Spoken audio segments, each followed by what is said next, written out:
আসসালামু আলাইকুম প্রিয় দেশবাসী।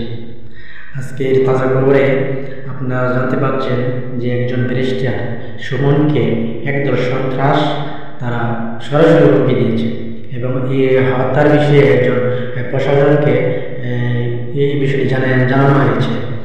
জানানোর পরে উনি জানিয়েছে যে আমাকে আমরা একটা গ্যাংয়ের পার্টি থেকে আমি ব্যারিস্টার সুমনকে আমি হত্যা করতে পারবো না, তাই আমি ব্যারিস্টার সুমনের বিষয়ে আপনাকে অবগত করছি। আপনারা ব্যারিস্টার সুমনের বিষয়টি অবগত থাকুন, তাকে হত্যা করার চেষ্টা চলছে।